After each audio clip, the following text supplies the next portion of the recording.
All right, in the previous video, I showed you two ways to hold students accountable to watching a video. One using the assignment tool, and then the second one using the lesson tool. In this video, I'm going to show you a third way to hold students accountable to watch videos through using this tool called H5P. If you're familiar with Edpuzzle, basically this is Edpuzzle, where as the students are watching the video, you get to indicate where the video will automatically pause, and a check for understanding question, will pop up on the screen, preventing the student from moving forward with the video until he or she answers the question correctly. And it's a fantastic tool for holding students accountable. So let's get started on this.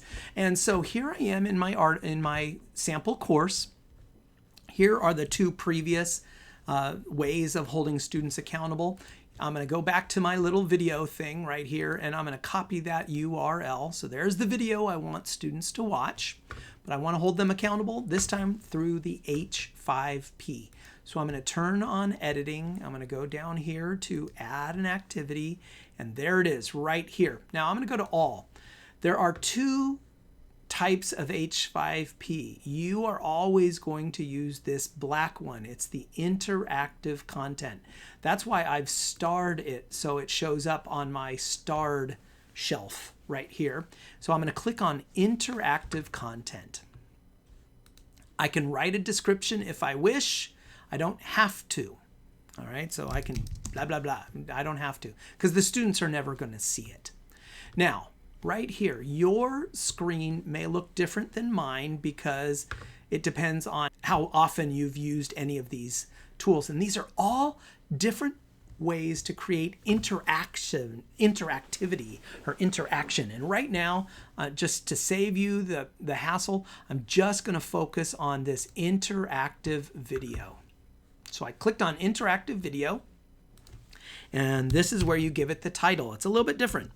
Llamas versus alpacas is the title.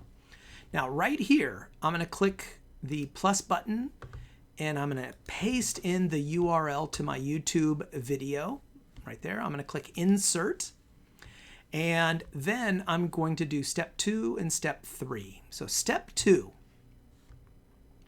is now it's going to show that video, and these are all various things, check for understandings, that I can cause the video to pause and ask a multiple choice check for understanding or a true and false check for understanding. There is just incredible variety for how I might want to do this. All I have to do is go down here, and I'm just going to watch the video.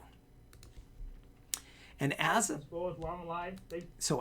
watching the video, I'm going to scroll through. I'm going to get to this point, and I love this point, and this is where I want to ask a check for understanding question. Let's do a true or false question. Why? Because I already thought about it. It's right here. So I'm going to copy and paste that just in case.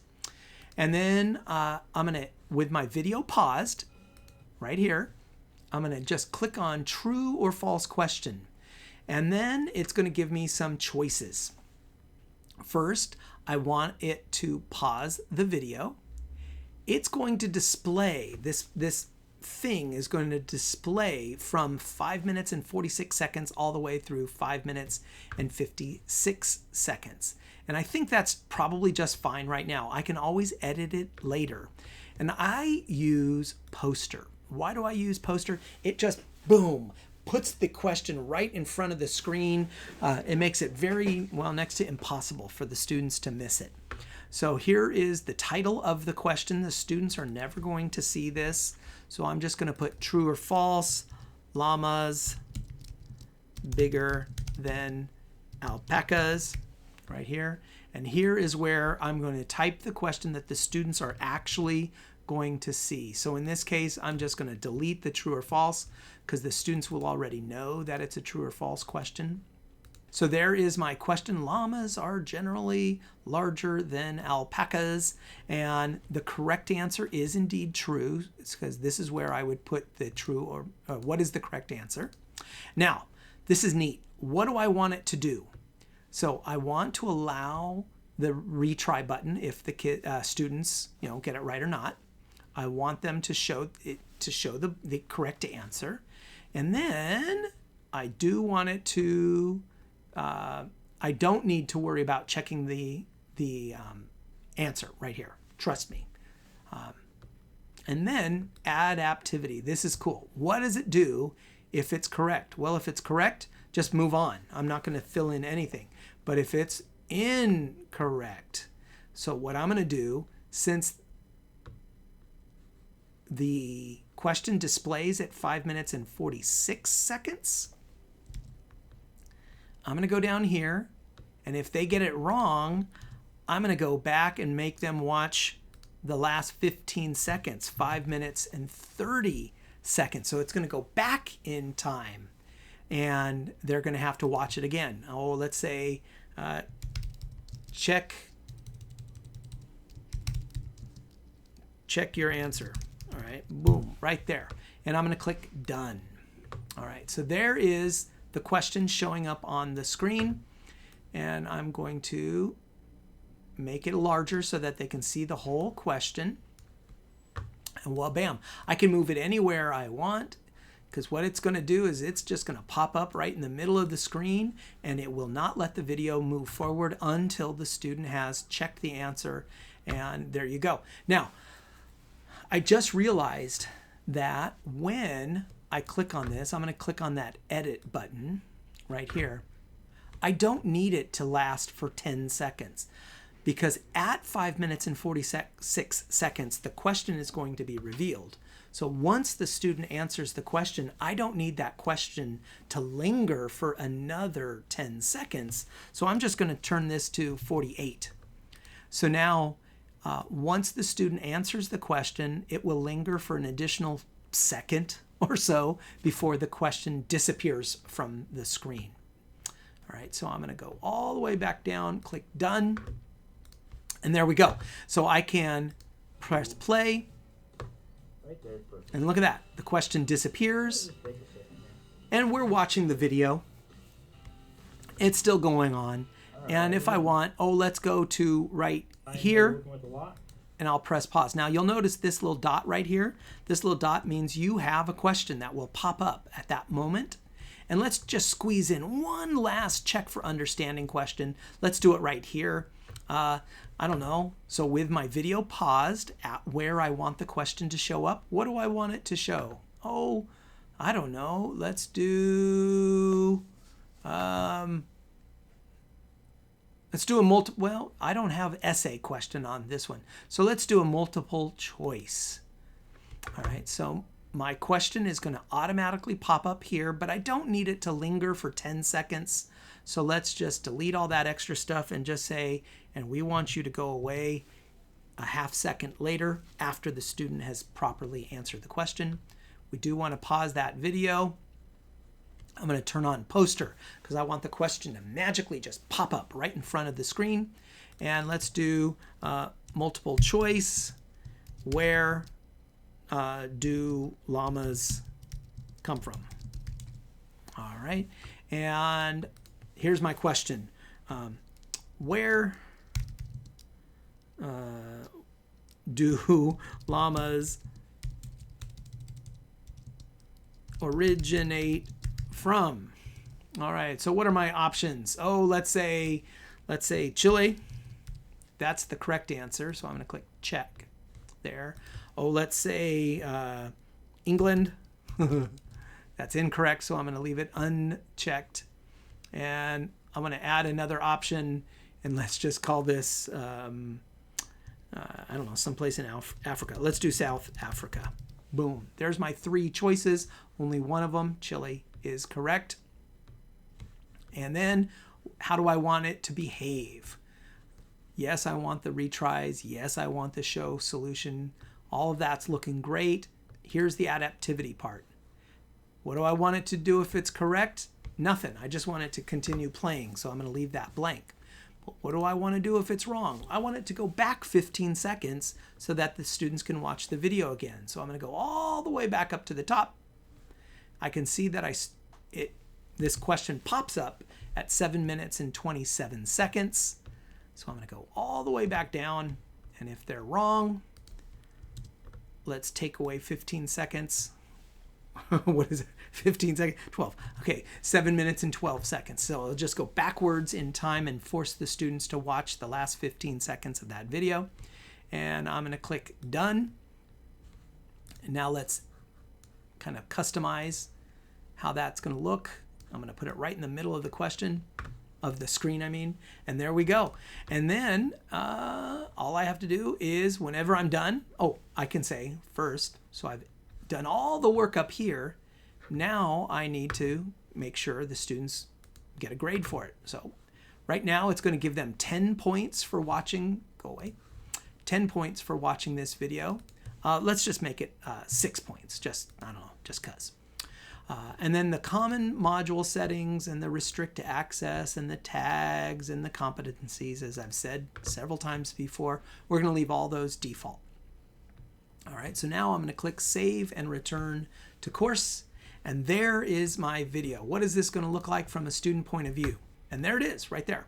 So what is the student going to see? So I click on it. It's thinking, it's thinking, it's thinking. And there it is.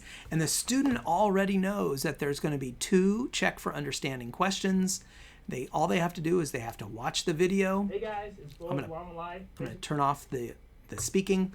They're going to watch the video. They know that when they reach this point up here, watch what happens when we finally get there. It's going to get there. It's going to get there. It's almost there. It's almost there. Here it comes. Wah, bam. Yeah, look at that. So it reaches that point. It automatically pauses the video. Let's make it false. So watch what happens down here when I answer it wrong. It's going to go check, wrong. Now watch what happens when I have to hit the play button. It goes back in time. Look at that. It goes back in time and forces the students to watch that video, the extra 15 seconds. And then when they get there, boom, let's see, right here. It's going to force them to watch it again and answer the question again. This time they got it right. And then we can hit the play button and it continues on. All right. And so I can zoom up here a little bit. And then when we get here, I don't know, let's see, go, go, go, go. Here it comes, almost. There it is. Yay. Where do llamas originate from? I'm not going to answer it wrong because we already know what's going to happen. It's going to go back in time 15 seconds. In this case, I'm just going to put Chile. I'm going to click check and click continue. Now, here's the thing. It is not submitted yet until the student reaches all the way to the end. See this star? Now the student has to, once the student has reached that star, the student has to click the Submit Answers button. Now the answers have actually been submitted. All right, so now I, as the teacher, can go back into Chrome. And when I go here, I'm not going to see anything. But what I will see is if I look at my own gradebook right here, and I can, here's my student, fake student A. I can scroll all the way to the end where that alpaca video is right here, and I can see that the student got a 6 out of 6 right here. All entirely graded by the computer on its own. So I didn't have to do it. Why? Because I didn't ask an essay question. I just asked some simple check for understanding questions. What is the student going to see on their side? Well, when they click on their dashboard and click on their grades, and when they scroll all the way to the bottom, they see that they got a 6 out of 6 as well for 100%. All right. So you now have, let's see, you have so far 3 ways for students to watch a video with some sort of accountability. 1, a video in the assignment tool, free response only. 2, a video inside the lesson tool, which allows a little bit more flexibility with multiple choice questions and essay questions. And then a third style right here is using the H5P, where the students watch the video. The questions, the simple check for understanding questions, are embedded directly in the video itself. You don't have the essay option. You just have multiple choice and check for and true and false kinds of questions. So 3 ways to watch a video. Or, of course, you can use the link tool where it simply links to YouTube. The student watches the video without any accountability whatsoever. So there's your options for using videos. I'm going to tell you more often than not, just because I'm getting good at this, more often than not I do simple videos, but I am going to show you another option, a 4th option for how to use videos with some sort of accountability. It's where students engage with one another in dialogue. So that's going to be in the next video, how to use a forum discussion for video accountability. More often than not, though, I ain't going to lie, I use the lesson option. Yeah, I use the lesson option.